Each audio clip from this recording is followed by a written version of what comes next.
was my first night in the Southeast, boondocking in a national forest, being completely by myself. And I'm gonna admit, I am pretty far out of my comfort zone. I thought I had pretty much gotten used to everything, and you know, fear isn't a part of my life, but I'm out of my comfort zone. Here I am in Mississippi. I am miles from anything. I had to travel very far down like 4 or 5 dirt roads to find a place to camp. I am out in the middle of nowhere, in the deep South, with California plates, a woman alone, in very dense, full of life woods. It's a very, very different feeling. So I thought it would be a really good idea today to talk about fear. Fear is something that a lot of you write to me about and say, aren't you afraid being out there alone? And aren't you afraid about traveling? And aren't you afraid about this? And oh, I'm too afraid to, I would love to do what you do, but I'm too afraid to do it. So I'm going to admit, when I got here last night and I was setting up camp and night was falling, I was thinking, I was a little fearful. And so I've been thinking about that all day and thinking about all of the mail and all of the comments that I get from all of you who talk about being afraid to live your dreams. And so I thought it would be a really good opportunity today to address that and talk about fear. And because it's something that we all face. I mean, fear is what has kept us alive as human beings. There's definitely healthy fear. And without that healthy fear, we'd be dead, you know, right? Without healthy fear, we'd be constantly putting ourselves in very dangerous situations. But my question is, or how I live my own life, and my question for you is, when does a healthy fear become unhealthy? When does fear become a limitator? A limiter. When does it limit you? When does it get in the way of you doing the things that you would love to do? When does fear become an excuse? Or when does fear just become a handicap? You know, sure, there are healthy fears, and maybe being in the deep South, in the wilderness, in the woods of Mississippi, in the middle of nowhere by myself, is a healthy fear. And I did take precautions that I haven't taken in a long time, just for that in case. I also want to say that, and I know that I'm probably going to get a lot of flack for this, I have been living on the West Coast for almost 30 years. I have been living in very urban areas for 30 years. For those of you who saw my Slab City video, that wasn't anything new to me. I'm used to living I've lived in the Mission District in San Francisco. I've lived in some pretty rough neighborhoods. So Slab City was nothing because it was something I was used to. And take me out of that, something that I'm used to, living in urban areas, and plopping me in the middle of the woods, in the middle of nowhere by myself, and I'm a little uncomfortable. Whereas a lot of you were like, oh my God, I can't believe you'd go to Slab City by yourself. Are you crazy? And you might be out here feeling completely comfortable. So I think fear has a lot to do with fearing the unknown. And also stereotypes. And I'm going to be the first to admit I'm dealing with my own ideas about the South, driving through Texas, and now being in Mississippi and seeing the Confederate flag on the flag, and I'm dealing with my own preconceived ideas about what the South is going to be. And having last night out here by myself, having visions of, you know, you know, and wondering, thinking that there's nothing but crazies out here and people who want to hurt me because I have California plates, and not to mention we are in a very hostile, in my personal opinion, our current society is more hostile towards one another than we've ever been. I was in Washington before the election, and I've got no political bumper stickers, anything on my RV, just my California plates. And I was in a parking lot of a grocery store in Walla Walla, Washington. And some lunatic in a van literally started doing circles around me, screaming, Hillary for prison, and laughing like a psycho. So and the only thing I could think of was my California plates. So I do feel a little bit like a target coming down to a very, you know, red state. And I'm telling myself, I know not everybody here is the stereotypical red state person. And so these are just, I'm sharing this with you, even though I know I'm going to get a lot of crap from a lot of you, because this is stuff that we all deal with. This is stuff that we all have to reconcile within ourselves. The rational knowing that most people are kind, most people don't want to hurt me, and going through the same mantra out here that I go through when I'm backpacking. Nothing out here wants to hurt me. 99.9% of people, regardless of their political or religious affiliations, are very kind people in my experience. It's those stereotypes. It is those ideas about what media shows us, what books and movies, Deliverance, show us about the stereotypes of certain areas. And a lot of times those stereotypes are what keep us paralyzed in fear and keep us from doing the things that we want to do. So I had two choices last night, and even before I came out here looking for a camping spot, I had a choice: stay in a campground where I would feel safer, or do what I love to do, which is to go out, explore national forests, and be by myself and boondock. And if I chose the former, if I went into a campground for safety, I would have been compromising. I would have not been doing what I truly love to do. So for me, overcoming my fear is about facing my fear. Recognizing, yeah, I'm a little afraid, but I'm also a pragmatist. And I, look at the odds. I mean, what are the chances, for one thing, anybody is going to even know I'm here? I haven't seen a single person since I've been out here in more than 24 hours. And what are the odds that somebody does stumble upon me, somebody who wants to cause harm? The bottom line is most people are kind. Most people are generous and they want to help. And most people aren't mean old killers like society, media, books, movies want us to believe. So I'm here saying that I too can fall prey, victim, or whatever, to the stereotypes that our society propagates, and that we all do. And you guys have seen it and called it out even in a couple of my videos. I stereotyped hunters one time and people got really upset about it. We all stereotype. I think that's part of our human how we've evolved and how we've survived over millennia is through, kind of looking at a situation and assessing it. And I think stereotyping is a part of that survival instinct. However, we have evolved beyond living in the wilderness and living in caves and needing that for survival. I think maybe there's still some element of it that's still needed. But the point is that I think now, a lot of times that can harm us more than help us. And one of the ways it can harm us is it can prevent us from doing what we want to do. I don't want to go to Slab City because they're all drug addicts. Somebody just wrote to me, drug addicts, only drug addicts hang out in abandoned buildings.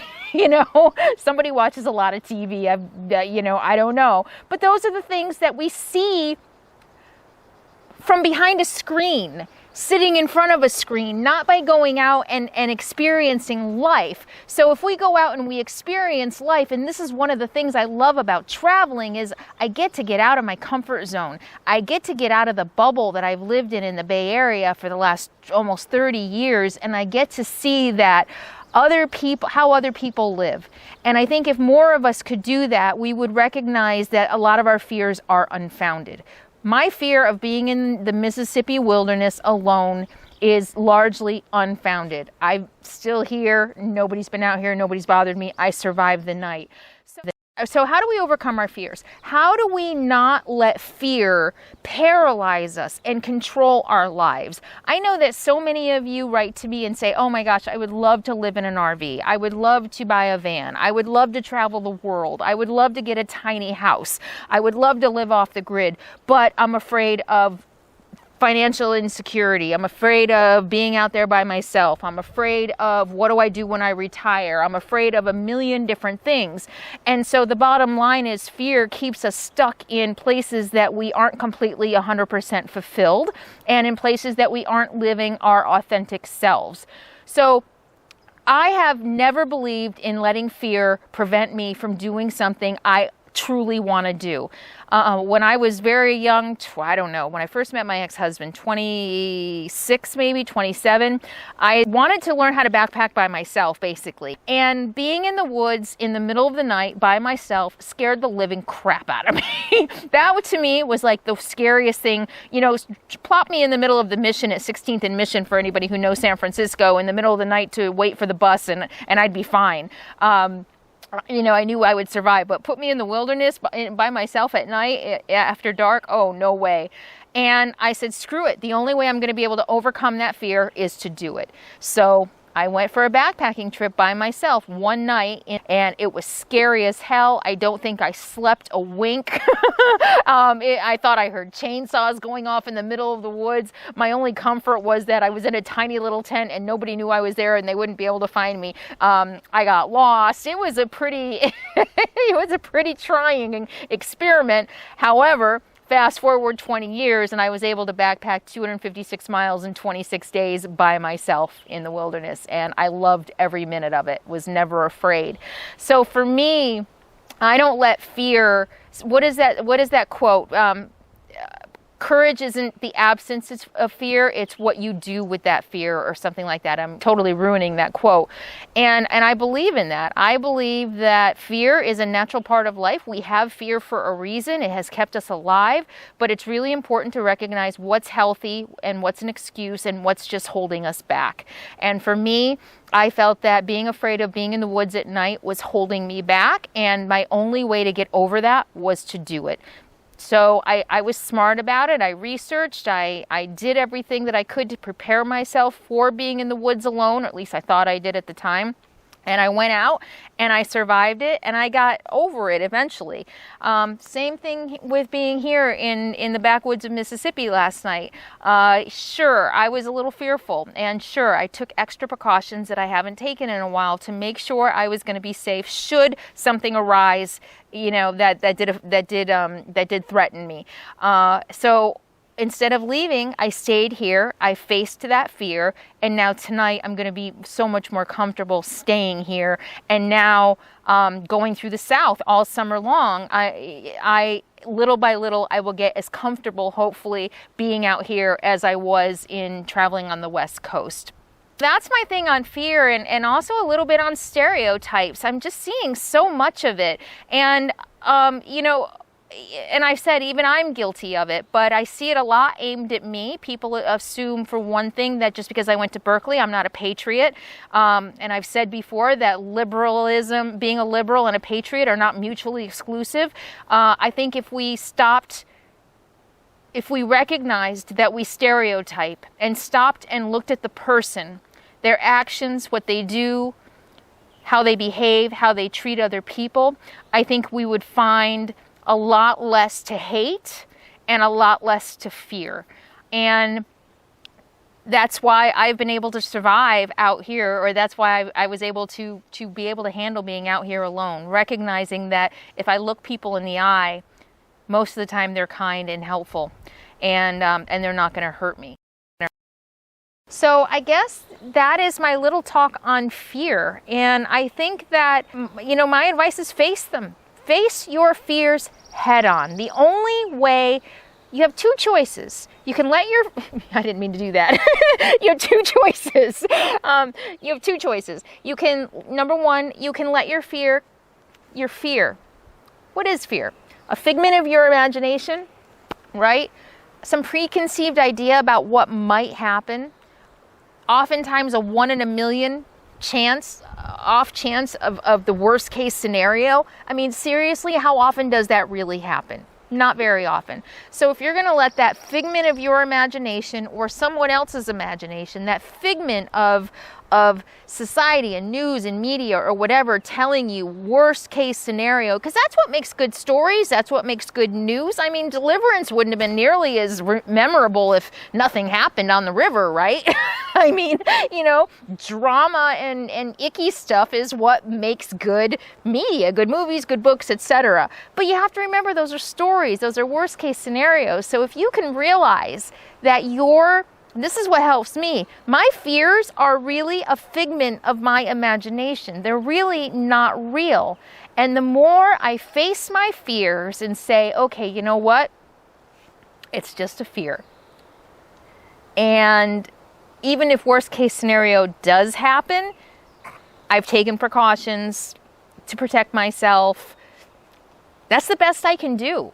And I can continue to let that fear keep me from doing what I love to do, or I can face it and get over it.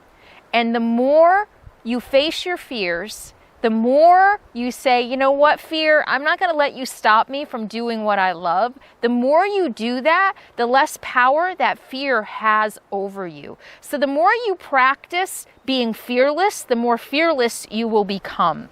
I think so. That's been my experience. I mean, I'm pretty much, even last night, I was pretty scared and I stayed here anyway. I could have left, but I chose to face my fear, because if I left last night, that means the next time it's going to be just as hard.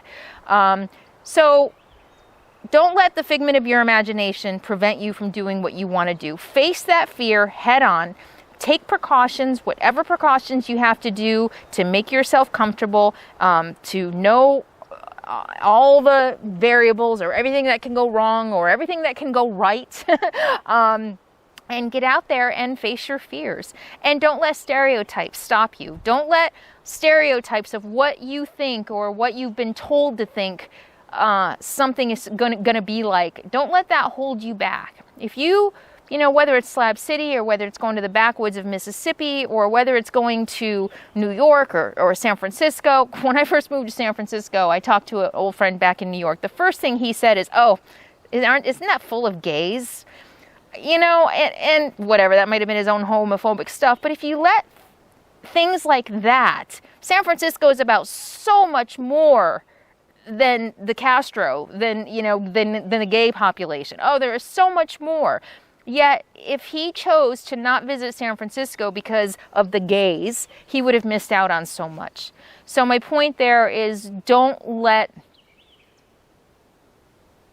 ideas, don't let other people's opinions hold you back. Get out and experience it for yourself. And again, that's what I tried to do with Slab City. There's so much out there talking about how dangerous and horrible and ugly and disgusting and gross and dangerous and drug-ridden it is. Well, my experience, I went with an open mind, and my experience was a little bit different. And that's how I try to approach life, and that's how I wanted to approach being in the backwoods of Mississippi all by myself. Okay, I think I'm going to do a lot of editing. This is really long.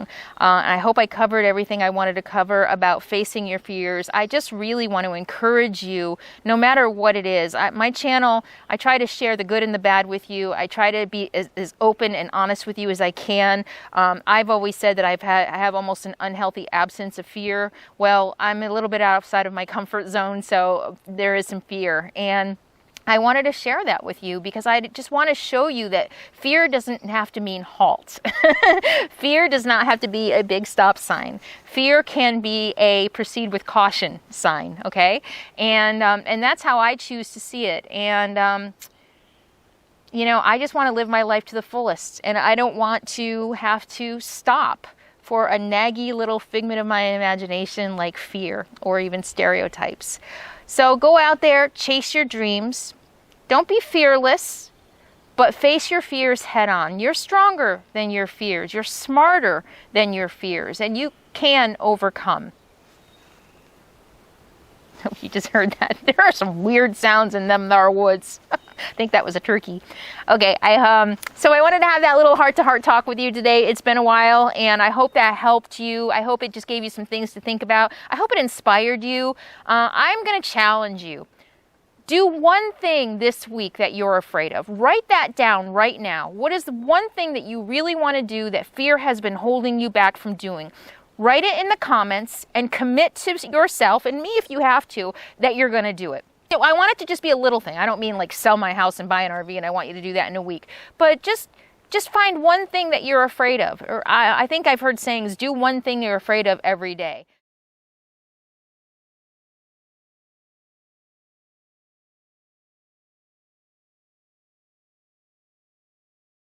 I think that might be a smart thing to live by. Just challenge yourself, push yourself. It's okay to be outside of your comfort zone. It really is. It's where we grow. It's where we become stronger. It's where you find strength that you never knew you had. Write down, leave in the comment one thing that you are afraid of and try to commit to doing it. How's that? So thank you all for being with me, and I hope that inspired you to go out and live your dreams and not let fears hold you back. And I will see you on the other side tomorrow morning. I'm going to spend one more night out here in the backwoods of Mississippi, and I'll see you on the other side. Actually, if I post this video, you'll know I made it. You guys are awesome. I appreciate your support. If you like this video, please don't forget to subscribe, and I can never remember what side it's on. For everybody else, your support, liking my videos, commenting, and watching as much of my videos as you can is really appreciated. All those things help me to continue to keep making videos, so I appreciate it. Till next time, thank you all so much. Always remember to be happy, be free, and be kind. You hear the turkeys?